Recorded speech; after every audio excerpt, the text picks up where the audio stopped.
Girvan, South Ayrshire's answer to the eternal question. What if we had a seaside town that's lovely, but also slightly confused by its own existence? We're here in March, it's warm, sunny, not a cloud in sight, which, in Scottish terms, is just suspicious. I don't trust it either, but we marched on. This is your whistle-stop wander through fountains with no water, churches with strong opinions, and the looming volcanic biscuit that is Ailsa Craig. Like, subscribe, and bring a jacket you will immediately regret. We begin romantically in a car park. Not just any car park, this one has a fountain. Or did. It's now a shallow, circular monument to municipal optimism, filled with leaf mulch and resentment. Still, it's centrally located, for your convenience. Now, the signage says no payment required. The meter disagrees. Motorhomes definitely pay. Cars maybe don't. Or maybe they do. It's a game of fiscal roulette. Half the town's gathered around it like it's Stonehenge for the financially bewildered. Just behind that, the pumping station. 1930s brick Art Deco overtones. Very understated. Still quietly doing the unglamorous work of flushing Girvan's inside seawards. It deserves a medal. Or at least a new roof. Over the road, Stair Park. A rectangle of grass with a football pitch in the middle. Swings round the edges and Girvan FC somewhere in between. The war memorial stands tall here. Granite. Proud. Surrounded by daffodils and a few benches where people sit either out of respect, exhaustion, or an overambitious steak bake.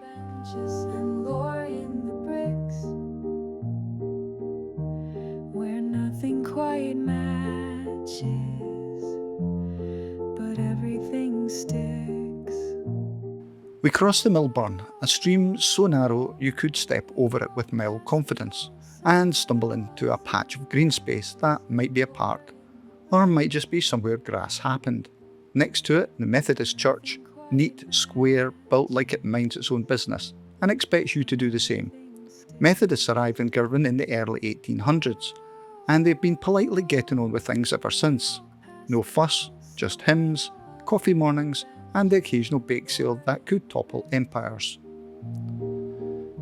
We move on to the North Parish Church, Gothic, grey and architecturally built to outlive us all. It dates back to 1883, designed by Robert Sampson Ingram, who clearly wanted the place to look like it could survive a siege. It towers over the Mercat Cross, which historically marked the town's right to hold a market. These days it mostly marks where confused drivers turn around. A little further up is the old parish church and burial ground. The church is no longer in service, but the graveyard's full of character, slanted headstones, mossy stories, and centuries of stubborn Ayrshire names. It's the kind of place that whispers, "Aye, we remember," every time the wind picks up. But everything sticks. Now for a twist. Knockooshan Gardens, a proper landscaped spot with the terrace paths, neat shrubs, and, because Girvan never does anything halfway, an aviary. Yes, real live birds, in cages, in the middle of town. Budgies, doves, the odd pheasant that looks like it disapproves of your socks. The whole place feels like it was designed by someone who went to Madeira and thought, we could do that, but colder. Down by the harbour, boats bob, ropes creak, and there's a smell that says, we work for a living. This was once a bustling fishing port, and Girvan's been at it since the 1600s. In the 19th century, it even had a hand in smuggling. Because of course it did. What else do you do when your coastline is full of caves and your neighbours ask too many questions? And finally, the beach. Genuinely stunning. All sand, no stones, the kind of beach that belongs in brochures, but gets overlooked because it's not in Cornwall or 23 degrees. Out on the horizon, Ailsa Craig, a volcanic plug 1,100 feet tall, made of rare microgranite that used to make Olympic curling stones. It's uninhabited now, apart from birds and the occasional puffin union meeting, but in its time it's been a quarry, a prison, and a handy place to spot smugglers, or become one. So, that's Girvan, a town with a dry fountain, 2 churches with wildly different moods, a beach that deserves an applause, and an aviary no one fully explains. It's beautiful in a way that creeps up on you.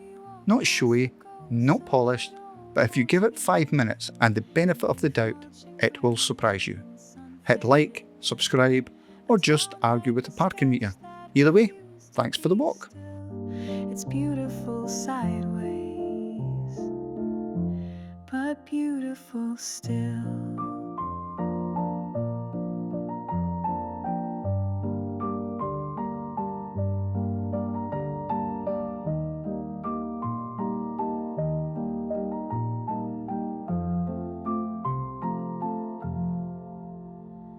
Just when you think it has nothing to say, the wind stirs a graveyard and whispers, we stay.